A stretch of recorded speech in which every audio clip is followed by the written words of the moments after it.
지금부터는 박근혜 대통령 측이 탄핵 심판 막판에 갑자기 들고 나온 이른바 고영태 파일, 그 녹취 파일을 집중 분석하겠습니다.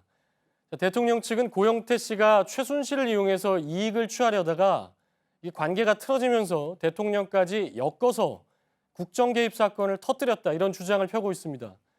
그러니까 이번 사건의 본질이 최순실 국정농단이 아니라 고영태의 사기극이다, 이런 주장까지 펴고 있는데요.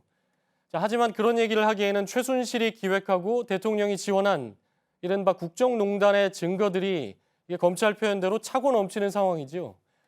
그런데 JTBC 취재 결과 이 녹음 파일이라는 것 역시 최순실의 사익 추구를 뒷받침하는 것들이 주요 내용이었습니다. 대통령 측 주장과는 사뭇 다른 것이지요. 정원석 기자의 단독 보도를 먼저 보시겠습니다. 지난해 2월 29일 K스포츠재단과 WK 업무에 모두 관여한 박헌영 씨와 최순실 씨를 위해 일하던 김수현 씨가 나눈 대화입니다.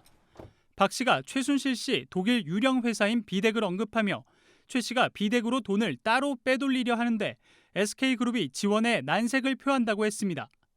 그러자 김수현 씨는 기업 기부금은 그냥 써도 된다며 기부 방식을 따져보기도 합니다. 또 박 씨가 최순실 회장은 당장 기업을 재촉해 스포츠팀을 만들라고 한다고 토로하자 김수현 씨는 독일로 돈을 빼돌리려는 준비인 것 같다고 했고, 이어 박 씨도 독일로 돈 빼는데 마음이 급한 것 같다고 응수했습니다. 검찰이 확보해 헌재에 제출한 이른바 김수현 녹취 파일의 주된 내용은 이처럼 최순실 씨의 사익 추구와 관련돼 있습니다.